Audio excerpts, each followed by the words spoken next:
মোটো blog, কার blog এগুলো তো অনেক দেখছেন। আজকে আমি আপনাদেরকে দেখাবো পা ব্লগ, ব্লগ উইথ পা। মানে আমি আপনাদেরকে দেখাইতে চাই যে আমার বাসা থেকে আমার কর্মস্থলটা ঠিক কতটা দূরে এবং এই গরমের মধ্যে হেঁটে যেতে আমার কেমন লাগে। আসলে হচ্ছে আমার আজকে মানে এই কয়দিনে আমি মানে রিক্সা ভাড়া দিতে দিতে আর কোল্ড ড্রিঙ্কস খাইতে খাইতে টাকাগুলো সব শেষ করে ফেলছি। এখন লাস্টে তো আমরা হাইটে হাইটে যেতে হবে, কারণ অতিরিক্ত গরম। না হলে আমি সবসময় হেঁটে হেঁটেই যাতায়াত করি, কিন্তু এইবার গরমটা এত অতিরিক্ত, এত ফালতু একটা গরম, থাকাল্লা মাফ করুক। মানে একটু হাঁটলে আমার মনে হয় কি আমার শরীরে সব এনার্জি শেষ।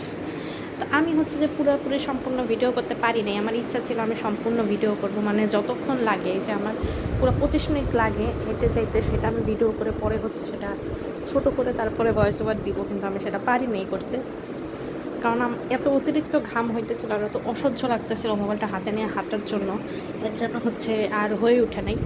তো এখনও হচ্ছে এরকম গ্রাম্য এরিয়াই আছে, এই গ্রাম্য এরিয়াটা আমি এখনও পার হইতে পারিনি। তো এইখানে আসার পর হঠাৎ এই আঙ্কেল দেখে আমার মনে হলো সে আমার মারতে আসতেছে। আমি মনে মনে বললাম, না ভাই, আমি কিছু করিনি। এখন হচ্ছে যে মানে বাংলাদেশের সবথেকে বিপজ্জনক জায়গা, এই জায়গাটায় আসলে মানে মনে হয় কোন দিক দিয়ে যে গাড়ি কোন দিক দিয়ে ছুটাই দিবে, মানে কিচ্ছু বোঝা যায় না। এই যে 3 রাস্তার মোড়ে এই যে রিক্সাটা কোথার থেকে আয় পড়লো, মানে এটা যে আমারে মারতে আসলো কেন, আমার সাথে তার কী নিয়ে শত্রুতা, এটা আমি জানি না।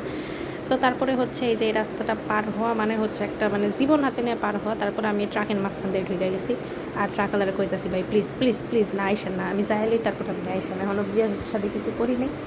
তো যাই হোক, এটা পার হইলাম। তারপর ওই জায়গাটা যেটা দেখতেছেন ওইটা হচ্ছে আমার বসার জায়গা। ওইখানে আমি একটু বসে একটু পানি টানি খেয়ে নিই, একটু জিরাই নিই, তারপর আবার হাঁটা শুরু করি।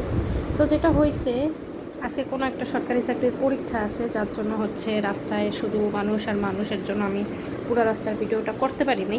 এটা হচ্ছে যে আমার মাদ্রাসার সামনে চলে আসছে, এই যে আবার একজন মানুষ এসে পড়ছে। আমি যেই উদ্দেশ্য নিয়ে ভিডিও করা শুরু করছিলাম সেটা আসলে করতে পারিনি। এরকম মানুষের প্রাইভেসি নষ্ট করে তাদের মুখের সামনে মোবাইল ধরে হাঁটলে তারা কী না কী মনে করবে তারা কী অপরাধ করে ফেলছে।